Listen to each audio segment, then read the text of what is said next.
Welcome, ladies and gentlemen. I am Lanolin, and we are back with episode 25 of our modded Minecraft Let's Play series. And in this episode, we are going to make the next tier up of this reinforced slate, which is actually, what's it called? There you go. The imbued slate. This requires 5,000 LP, which is quite a lot, but it's going to help us a lot as well going forward. We need it to make some of these augmented capacity runes. We need 8 of them. And I'm also really hoping that this thing eats the buckets like it uses the buckets, because I made a crap ton of buckets. And I'm going to be really mad if I end up having like 3 stacks of buckets. So what we are going to do, or what I'm going to do on camera actually, is toss this guy in here, turn the spawner and everything back on, because I need to actually make this guy a filter. I haven't made a filter for him yet. So while this guy sits here, he's going to do his thing, charge up. Nice. So let's go ahead and pop him out of there. Dink. Perfect. Let's go ahead and toss the imbued slate filter in there. Oh, I need to put those stones back in there. Actually, before we do that, I actually want to make something else that would have actually really helped us in the previous episode if I had thought of making it. It requires us to actually put a bucket in here. And now for 1,000 LP, it will turn this bucket into something nifty. Wait for it. Wait for it. Oh, there it is. It turns it into a bucket of life. Can we drink it? No. Okay. I'm curious. Actually, I'm going to eat this carrot. It's been in my inventory for way too long. But with this bucket of life, and with our rune that we have, we are able to actually make the Sigil of Sight. Now, I don't have any glass on me because I didn't have the foresight to grab any glass. But that's okay, because we actually don't have any crafting benches out there to make it anyway. So we take this guy, and then, wait, what was the last one? Oh yeah, our blood orb. Which I think we can put that. Nice. The Sigil of Sight. When seeing all is not enough. We get our bucket back. And of course we get our blood orb back. So the Sigil of Sight should actually let us see as they're accepting LP, like as they're gaining LP, how quickly they're going through their motion. So if we put one of these guys in here and hit that, there we go. See, we can see the altar's progress and the consumption rate. So at 15 LP a tick, this thing is at 5,000 LP out of 25, 28, 3,000. Now we can see it go down because of the gray particles. See how amazing? This would have been so very good for me to have last episode. So there we go. It's going back up to its 5,000 mark. And you can also see the altar's current essence, the input tank. The output tank is 1,000 LP. So the Sigil of Sight is incredible for making sure that everything is working as you think it's working. And it also kind of removes some of the guesswork, because sometimes guessing, like, is it done yet? Is it going to be done yet? Could be really annoying. So that guy should pop up. There we go. Nice. So he should... Wait, what?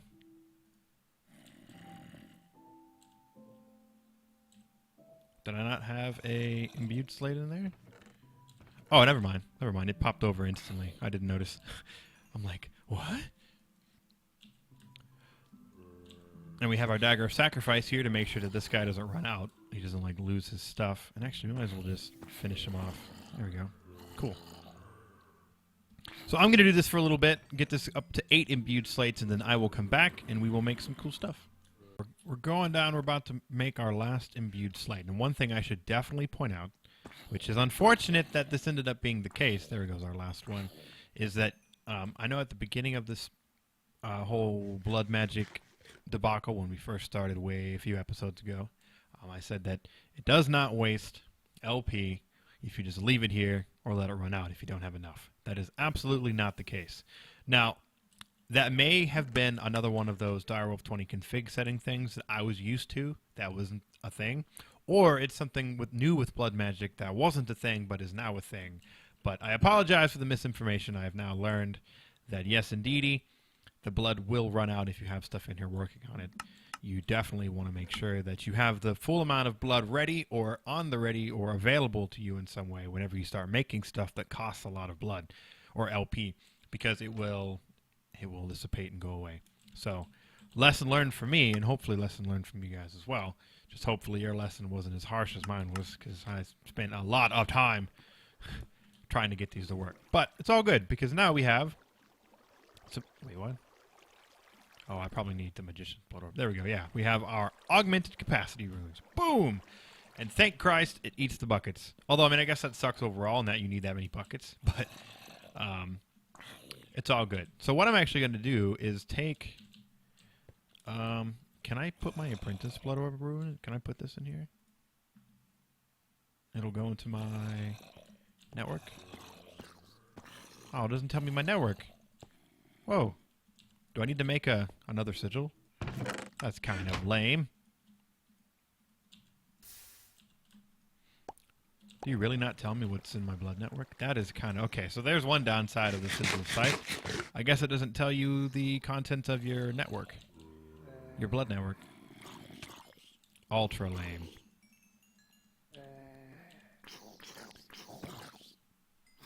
Let me kill those guys, kill these guys.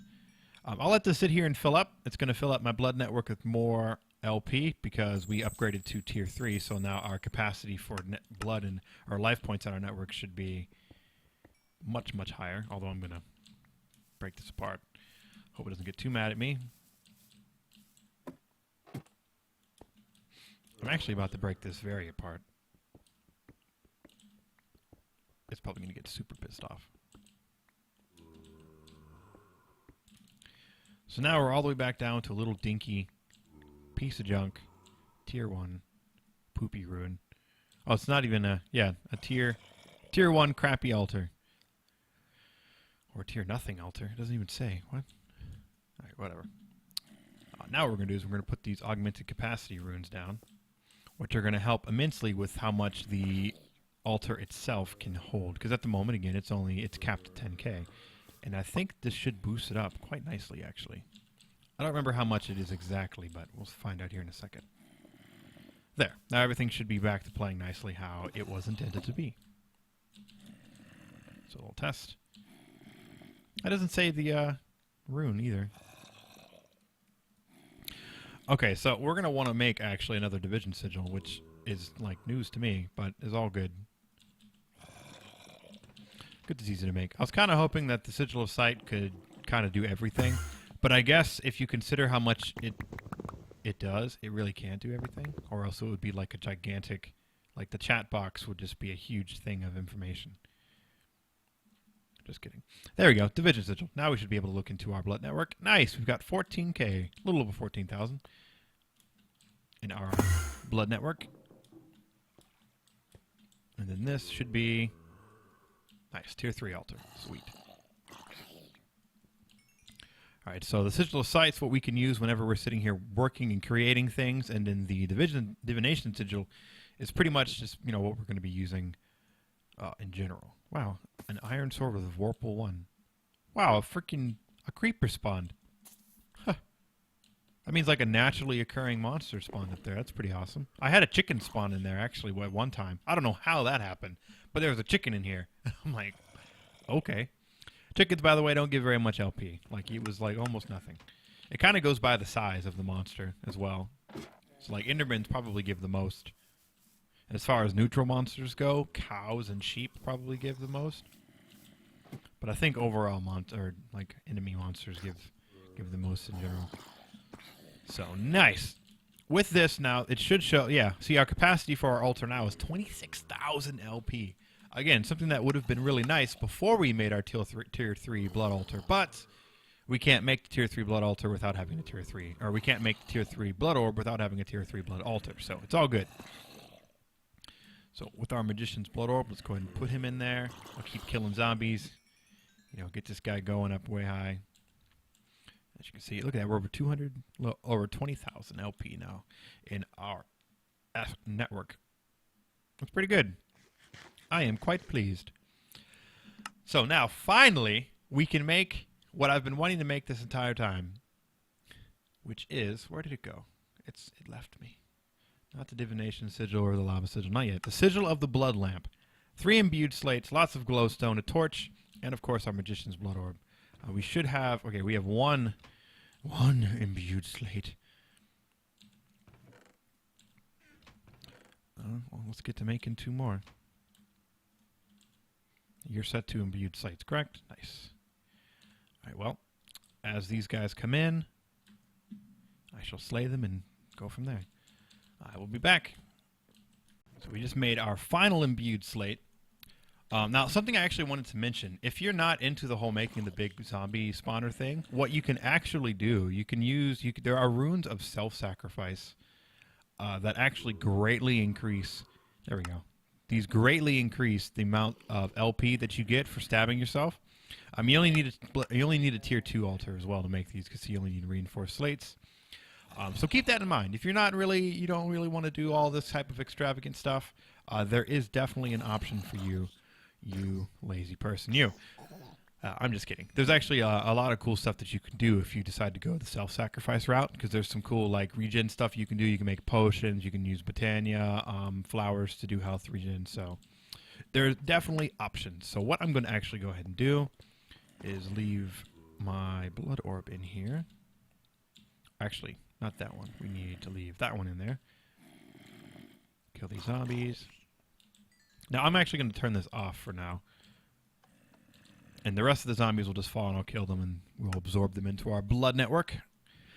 So first things first, the most important thing of this entire build, the whole reason I decided to go ahead and get started with blood magic is because I'm really, really tired of placing torches everywhere. I think they look ugly. I mean, they're cool in like some instances, but when you have them all over the place, it starts to get a little obnoxious, especially when you have large rooms. If you have a small room, large or bunches of torches everywhere isn't really a big deal. But when you don't, or when you do have a large room and there are torches everywhere, it can get a little bit obnoxious. So, the whirlwind, I wonder what that does. I'm actually not sure. Oh yeah, 1 torch. And I have 1 torch. Good. So let's hop back over here.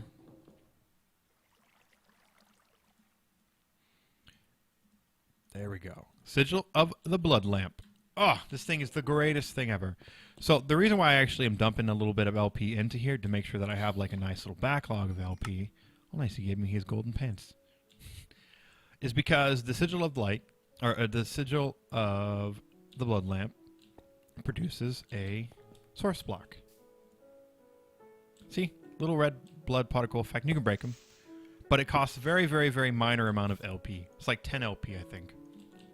Let's see, what do we have? We have exactly 25,000 LP in our blood network, which, because I think that might actually be the max. Oh, yeah, because it's sitting over there and it's not absorbing anything. And then if we hit this and check real quick. Oh. Let's do this. It's refilling too quick. We can't see how much it costs. All right, there we go. Let's go ahead and break this guy and put that down there. How much did that cost? 10 LP. So we now have light. Sustainable light. For 10 LP. A piece. So no more using coal or any of that stuff. How awesome is that? So now you don't have to worry about making really torches anymore. Now we can just use this guy. So, hell yeah. Definitely, probably one of the first things you should make with blood magic. If you're going to jump into the whole blood magic scene, dude, it's amazing. The Sigil of the Blood Lamp. So you're not going to have freaking torches all over the floor or ground if you have large rooms or all that stuff. And it lights up the same amount as a torch. So you don't have to worry about sacrificing any light levels or anything like that. It's all good. There we go. Everything should be all lit up. Hell yeah. Good to go. Look at that. I can break that torch. So now we no longer have any torches all along our blood magic area. It's all still lit up. No ugly torches all over the ground or all over the walls. Looks amazing. And I can actually toss that back in here and we can quickly watch. There we go. Pop back up to max. Sweet. One of the other really awesome things about the Sigil of the Blood Lamp is that you don't necessarily need to be right up against the wall like a torch. I believe you can actually shoot it, pew, at things. How cool is that? Pew. All right, so we're going to venture up here to what I have been working on. I know you've all been super curious. Where did it go? Oh, you can stay there. About what's up here. So are you ready? Nothing. I haven't really done much. I'm not going to say what this room was going to be for or what will be for, but it'll be something soon. Now that we have our power set up, it's a nice, big, strong source of power that we don't really have to worry about too much. I mean, we were pretty much good to go with the lava as well, but the magmatic dynamos, we need a crap ton of them for them to actually work. As you can see with my zombie spawner and blood magic setup, we need six of them. Still doesn't maintain, like it still doesn't keep the cell full. The cell still slowly empties. But now that we have these awesome engines down here, they're going to keep us going. These compression dynamos are going to keep our power nice and steady. We got our maxed out redstone energy cell. We need to think about some ways to gather ore and other resources, not manually. Some sort of automated way of doing it. Now, the way that I'm going to go is pretty typical. I'm going to go with the Ender Quarry. The Ender Quarry is freaking awesome. It's a really, really powerful device that can mine a whole lot of stuff really quickly or very slowly, or you can augment it from various different things. You can make sure that it fills the hole that it digs back up. You can make sure that it doesn't fill it back up. You can make sure that it uses Silk Touch. You can make sure that it has fortune upgrades, so you get a whole bunch of resources. You can make sure it's super fast. Yeah, and of course you can make sure that it pumps out all the liquids and stuff that it encounters. So it's a really, really powerful quarry. In my opinion, it's better. Yeah, I'd say it's better than the Buildcraft Quarry. It's definitely a lot better than the Buildcraft Quarry.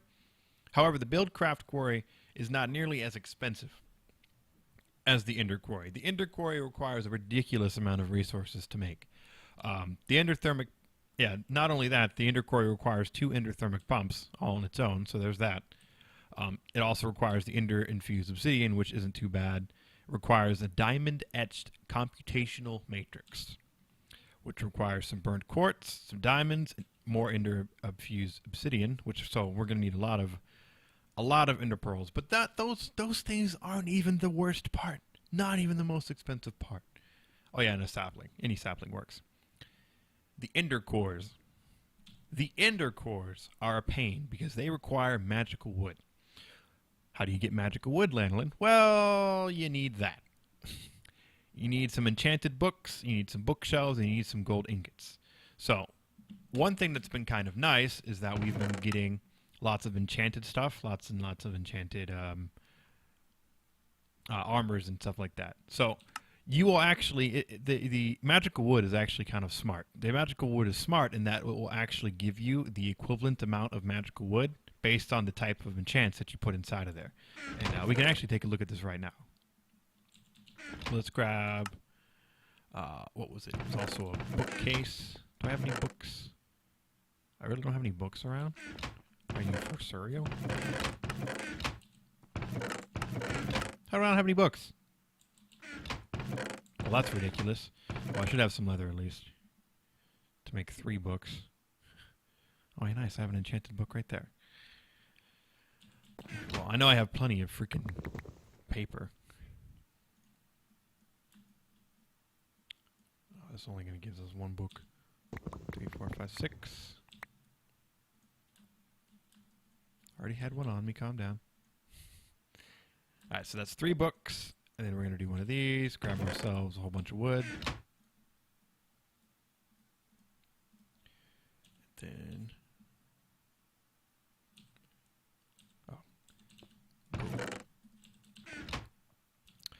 So as you can see, when we do this... Oh, it doesn't toss these guys in here? Oh, yeah, that's right. So let's put these dudes all up on there. We didn't actually grab our 4 gold because our inventory's full. Oh, it only gives us 1. Ugh. I thought it gave us the equivalent. I thought it would give us like 6. You know, if we put down a whole bunch. That's weird. Maybe it's because we're using... Let's see what we can do. Maybe that was nerfed. Huh. Well, either way, magical wood is a pain in the butt to make, as you can see. Now, you can use this, but we need a bunch. We need basically 8 pieces of magical wood and the ender core. We will also need to make... I was thinking about doing the fortune upgrades, but they're kind of expensive because these have to be enchanted. I'm pretty sure they have to be enchanted. Yeah, they have to be enchanted with Fortune 1.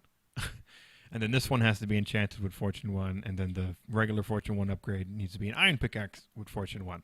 So there's a lot of work that we need to do that involves enchanting if we want to do a lot of these cool Ender Quarry stuff. Now, I'm not sure if I'm actually going to go for the Fortune upgrades. I might, but they increase the power drain by like a tremendous amount. So I'll more than likely just stick with the standard Ender Quarry. And then I might do the Quarry World Whore upgrade just because I don't really want to... I don't want to lose track of where my quarry is, man, because it automatically will refill things with dirt. It'll refill the hole with dirt automatically, which is cool, but I don't want to put the quarry back down after it's finished and then like re-quarry a dug spot. That would be ultra lame. So we're probably going to do the world hole upgrade so we don't screw up. And yeah, but as I was saying, to get there, we're going to have to do a bunch of fun stuff with enchanting. So the first things first, we need to come across, we need to find, I think I have some essence berry bushes somewhere. I thought I had some. You know what? I think I actually had some essence berry bushes before I lost to my world. And then I lost to my world, and now I don't have them anymore. So we're going to have to go, I'm going to have to go and run and find some essence berry bushes, and then we're going to make... an automated system of creating for us experience, because just killing zombies and dumping the experience in there is cool, but it's really, really slow and not something that I want to do, especially since it uses up a lot of power. And we don't want to keep spending power to create resources. We want to spend power to do our dirty work. So, moving forward, after I find some essence berry bushes, I'm probably going to go mining a bit in between this episode and the next one. Mostly because we're getting pretty low on resources, at least as far as iron is concerned. So yeah, I'm gonna go find some essence berry bushes and stuff, and go from there. Okie doke. We are back, and I just finished dumping some of the. Oh, it's all done already. All right, well, it's pretty quick. So yeah, I just got back from mining. I found 9 essence berry bushes, which was pretty freaking sick. Just kind of cruising around between level 10 and 20. We should be doing much better on resources now. Well, not much better, but we're up to 7 blocks of iron now. Bunch of tin, bunch of gold. Yeah. I didn't find, like, any lead, as you can see. Crap ton of silver, copper. Like, I was mostly just skipping copper at this point. But yeah, we're doing okay. But, again, that's why we're kind of pushing towards this ender quarry.